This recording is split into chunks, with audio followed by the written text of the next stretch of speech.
सुप्रभात विद्यार्थियों, जैसा कि अध्यापक पात्रता परीक्षा जिसे बोलते हैं अपने रीट के बारे में आपको बहुत बार बताया गया है कि रीट की जो है वो भाषा, सेकंड हिंदी, इसके साथ साथ शिक्षण विधियाँ। सबसे पहले मैं हिंदी की शिक्षण विद्या करा रहा हूँ, उसके अंदर मैंने 8 विधियाँ करा दी है और बहुत ही सरल तरीके से माध्यम समझाया है। 9वीं विधि के अंदर मैंने आपको बताया था, उसका नाम क्या था, द्विभाषी विधि।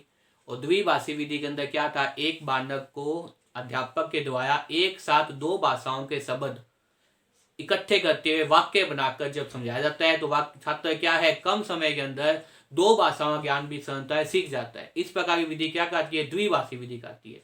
क्या कहती है, द्विभाषी विधि कहती है। अब देखिए विद्यार्थियों, इस वीडियो के अंदर मैं आपको बताऊंगा द्विभाषी विधि का उदाहरण किस प्रकार से होता है, किस प्रकार से एक अध्यापक जो है वो द्विभाषी विधि का उपयोग करते हुए छात्र को दोनों भाषाएं एक साथ सिखा सकता है। जैसे इसके लिए विद्यार्थियों आपके सामने एक उदाहरण प्रस्तुत करें।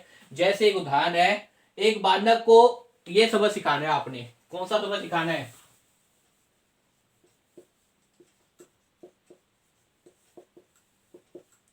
एक बालक को हमने सबक सिखाना है नो आर्म। एक बालक को क्या सिखाना है, आपने नो आर्म सिखाना है।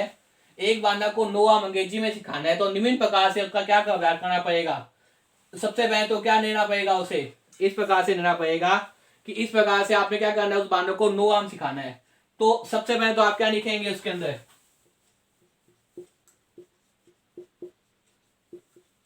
इस प्रकार से लिख देंगे नो आर्म। उसके बाद में क्या करेंगे, बाई बाई से समझाएंगे। जैसे पहले आप क्या किस विधि का उपयोग करेंगे, सबसे पहले आप इस विधि का उपयोग करेंगे द्विभाषी विधि के अंदर।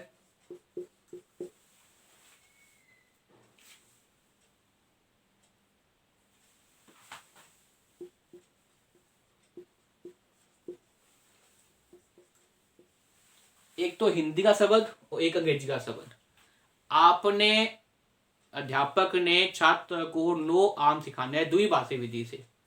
तो किस प्रकार से सिखाते हैं उसको बताने का प्रयास करूं विद्यार्थियों, ध्यान से देखना। जैसे मानो वो क्या कह रहे हैं, नो आर्म सिखाना है, तो सबसे पहले तो क्या करेंगे, हिंदी अंग्रेजी द्विभाषी विधि यहाँ पे कौन सी है, इसमें वो कौन सी 2 विधि का उपयोग कर रहे हैं, वो एक साथ तो को सिखाना चाहता है छात्र को हिंदी भाषा, और एक में सिखाना चाहता है वो आपके सामने अंग्रेजी भाषा। एक तो हिंदी भाषा और दूसरी क्या सिखा सकता है, अंग्रेजी भाषा सिखा सकता है। तो वो क्या कहेगा, नो आर्म के अंदर सबसे पहले तो हिंदी में उसको कहेगा नो, वो आम की जगह बोल देगा मैंगो। आम की जगह क्या बोल देगा, मैंगो बोल देगा।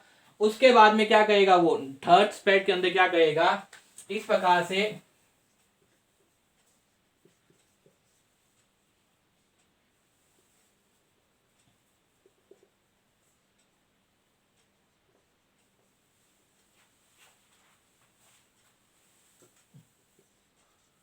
वो क्या देगा, थर्ड स्पेट के अंदर कर देगा टेक आम। सबसे पहले वो लेगा नो आम।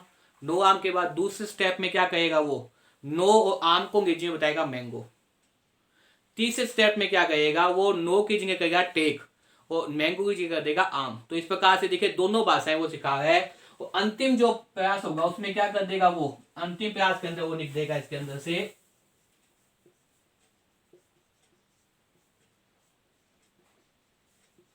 Take mango. अंतिम प्रयास के अंदर वो कर देगा टेक मैंगो। देखिए विद्यार्थियों, इस प्रकार से वो क्या कहेगा, द्विभाषी प्रयोग का उपयोग करेगा। सबसे पहले देखिए नो आम, ये हिंदी भाषा के शब्द है, उसे सिखाना है नो आर्म, दोनों भाषाओं के अंदर सिखाना है। तो अध्यापक पहले तो क्या कहेगा, छात्र को, क्योंकि वाक्य बनाते 2 भाषाओं का ज्ञान करते समय बालक में क्या है, दोनों भाषाओं के शब्द को इकट्ठा करके क्या करता है, वाक्य बनाता है। तो सबसे पहले तो वो क्या सिखाएगा, नो, और सबसे पहले सिखाएगा मैंगो। नो आपके सामने हिंदी का शब्द है और मैंगो क्या है, अंग्रेजी का शब्द है। उसके बाद वो क्या सिखाएगा, नो की जगह क्या करेगा, टेक, और मैंगो की जगह कर देगा आम। तो यहां भी देखिए टेक अंग्रेजी का शब्द है, आम क्या है, हिंदी का शब्द है। उसके बाद वो क्या कहेगा, टेक मैंगो। तो इस प्रकार से वो क्या कहेगा, नो आम को साथ साथ में दिखाएगा, टेक मैंगो सिखा देगा।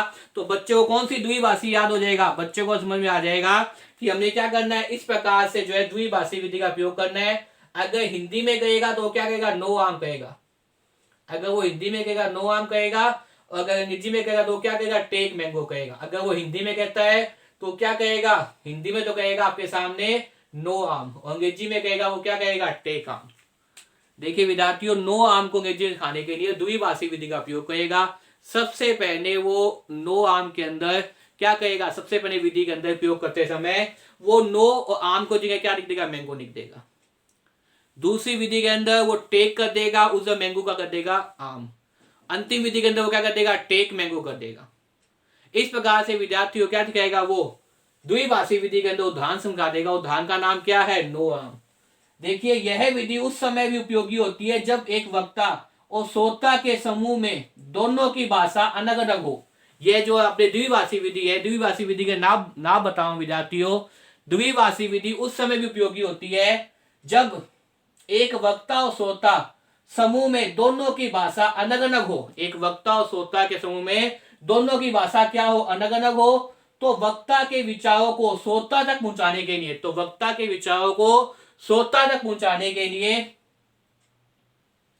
उनके बीच एक द्विभाषी काम करता है। उनके बीच क्या करता है, एक द्विभाषी काम करता है जो वक्ता के बोलने के बाद उसके विचारों को श्रोता के समझ में आने वाली भाषा में बदल देता है। जो वक्ता जो बोल रहा है, जो वक्ता के बोलने के बाद उसके विचारों को श्रोता के समझ में आ जाए, श्रोता के समझ में आ जाए। श्रोता का मतलब क्या है, सुनने वाला। वक्ता का मतलब क्या है, बोलने वाला।